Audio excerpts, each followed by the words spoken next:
Today, it gives me great pleasure to say I will be reviewing the Amazon exclusive Marvel Legends Wolverine gift set. I must admit, when this set was announced, it really caught me by surprise. I wasn't expecting it. It's been a while since we had an Amazon exclusive. I think the last one we had was the Nimrod, Psylocke and Phantom X 3-pack that we got last year, which was pretty cool, and there've been a couple of others like that, but this is one of the bigger ones. Obviously this is a 5-figure set, and it kind of came out the blue because Wolverine's not a character that's had a lot of attention in recent years.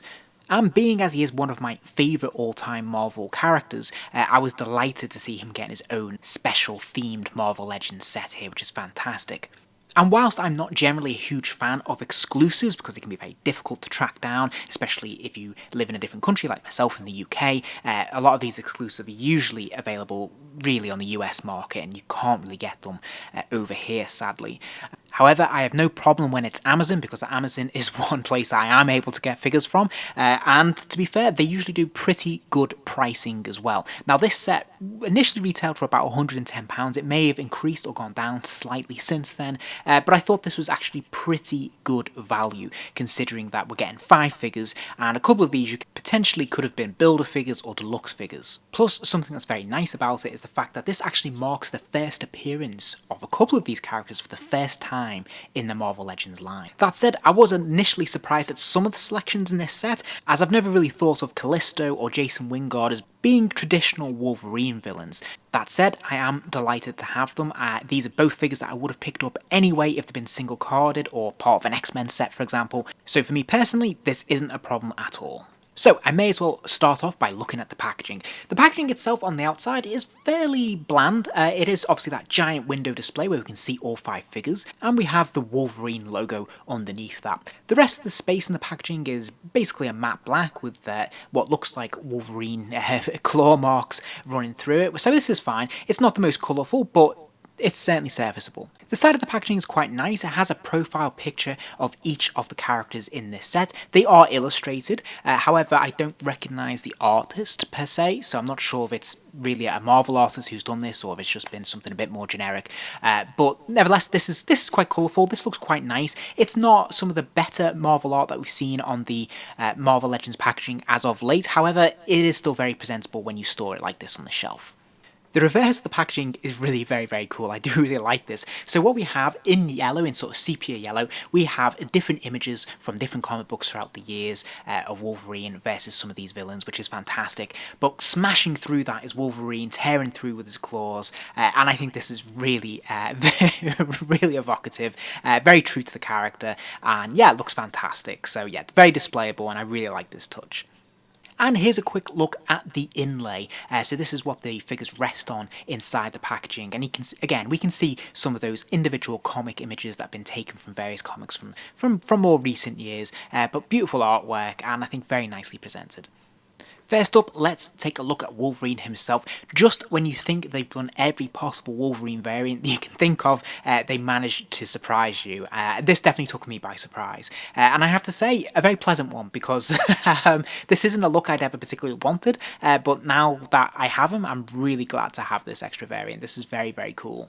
I've always had a bit of a soft spot for the tank costume anyway, and this is a nice fresh spin on that, and definitely brings to mind some of the issues from Chris Claremont's run back in the 80s. I think the paint apps on this guy are absolutely fantastic. I love how there's just enough but not too much, so we can see there's more of an attempt to have a battle-weary Wolverine here. He's got lots of different cuts and marks on him, but not too many that it becomes absurd, you know? There's just a couple of little scratches here on his chest, on his arms, which is just fantastic. Likewise with the hair as well, they've made him, you know, hairy, because he is a pretty hairy chap, but not too much so that he's like the Wolfman or something, so very nicely painted. In terms of the claws, these are the same one we've seen on some of the more recent Wolverine releases from Hasbro, where each claw plugs into a hole in the hand. It looks absolutely fantastic when it's done right. So as you can see here, his right hand is fantastic in the packaging. The left hand sadly is a little bit more warped, but I think if I persevere with it, take them out and put them back in again, I can get these to straighten out. It's always been an issue with Wolverine figures getting the claws just right.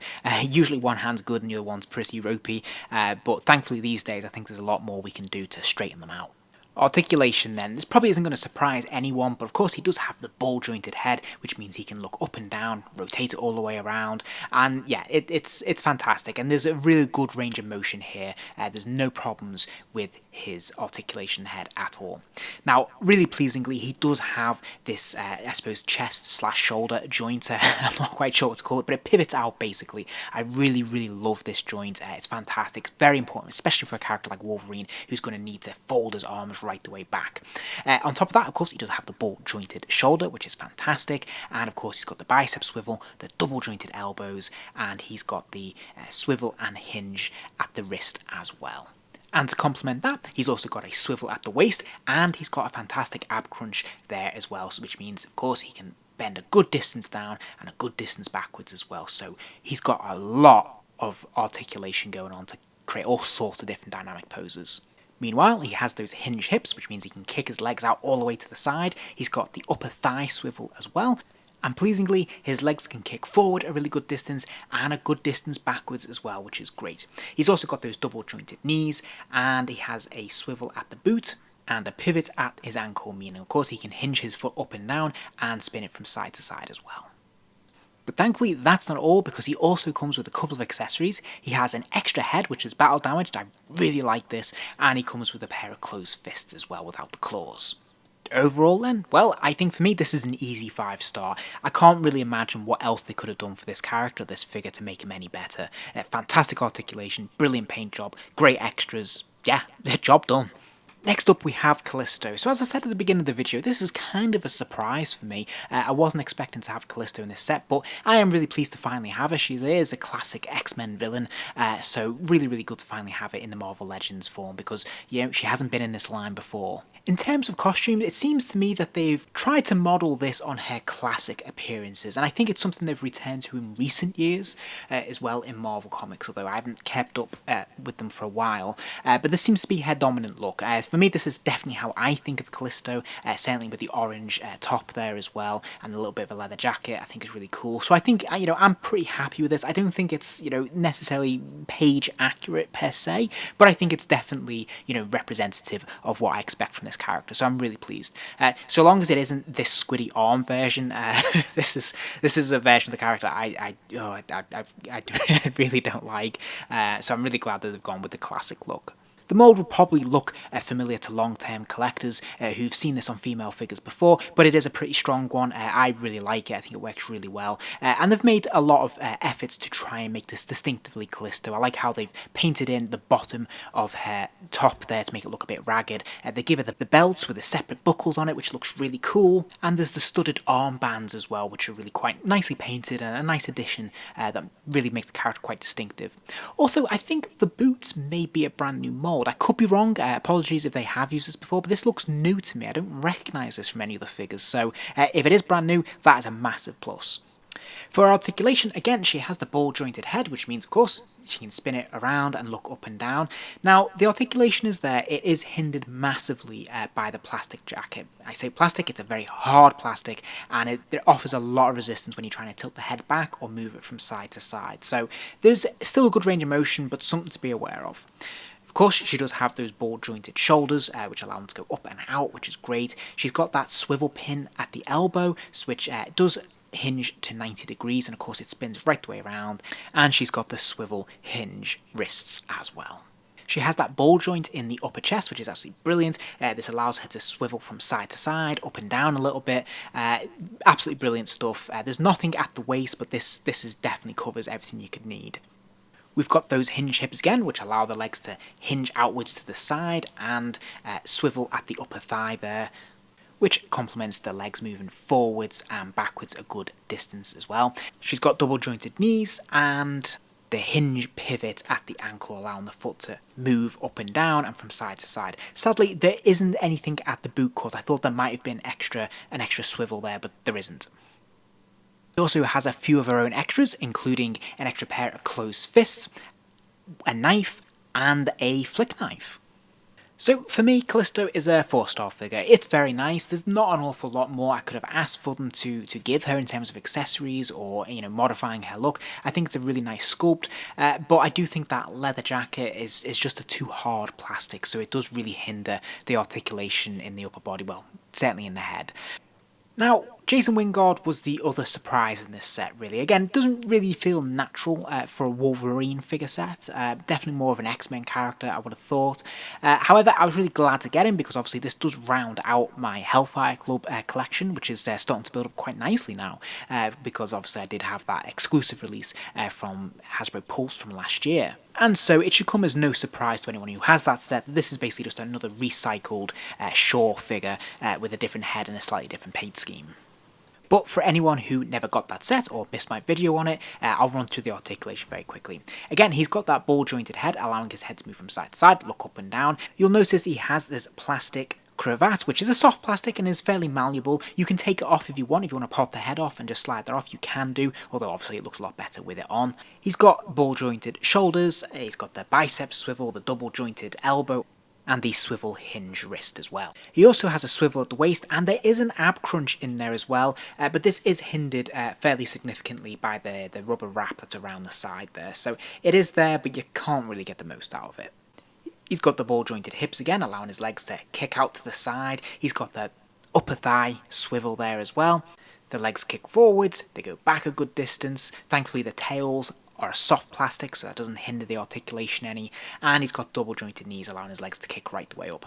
Now he's also got a calf swivel as well, allowing his legs to spin from side to side, which is great. And he's also got the hinge and pivot at the ankle there. So of course the foot can hinge upwards and downwards, and it can move from side to side. He doesn't really have much in the way of extras, but he does come with an extra head, which is pretty cool, and again has a different look, making the figure more interesting and more versatile. Okay, this time for me, I think this is really a 3-star figure. It's not bad at all by any stretch of the imagination, but I think there's a few issues with it really. First of all, the paint apps aren't very solid. They're very, very basic. They're letting the plastic mouldings do a lot of the work. There's no real paint washes on them. If we look at the cravat there, it's, you know, it would have been easy to just put like a grey paint wash over that to make it look a bit more ruffled, a bit more lived in, a bit more realistic. Likewise in the body, just an extra paint wash just to give it a bit more colour, a bit more authenticity. It's just missing that. However, I do really like obviously that it comes with 2 heads. I think they're both really great sculpts, and I think the actual figure mould itself is really solid. Okay, so moving on to one of the more oversized figures in this set, which is of course Omega Red. Now this isn't the first time we've had Omega Red in the Marvel Legends line. In fact, this is his 3rd appearance, and this is actually the 2nd issue of the last version of the figure. So my initial thoughts with this one is this feels a little bit more of a cheeky release really. It's great for people who haven't already got him, then this is a big win, but for those who have, it's a bit more of a harder sell really, because it does feel like duplication. I'm not going to worry too much about which version is the best, but just a quick reminder that obviously we did get one from Toy Biz, which was, you know, significantly taller, and then we got this one from Hasbro a few years ago. Toy Biz definitely took a lot more creative license when they were making their figures, so there's a little bit of exaggeration here, whereas the Hasbro seems to be a lot more comic book accurate in terms of the dimensions and the scaling. So you might be wondering what the difference is between the 2 Hasbro versions. Well, for a start, you get this extra brand new head sculpt, which obviously has the yelling mouth, which is pretty cool to be fair. But there's also some little tweaks in terms of the paint job as well. So the little buckles on the top of his vest there, they were painted red and silver on the original release, and this one they're just pure silver.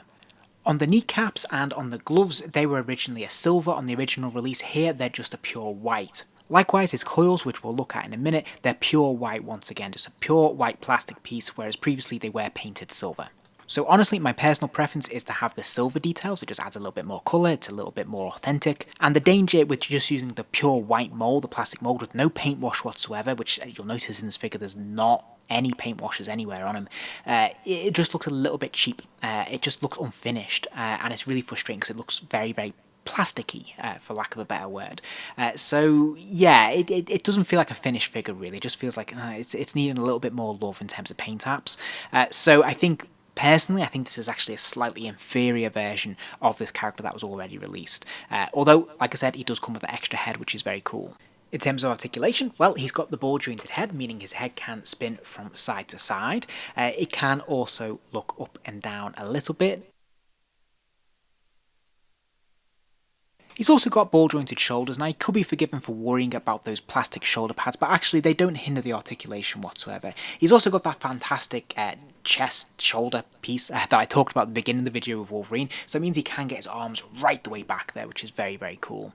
He's got the bicep swivel and the double jointed elbow as well. Although, to be fair, with these larger figures, you can't really bend them to their full capacity because the muscles are just too big.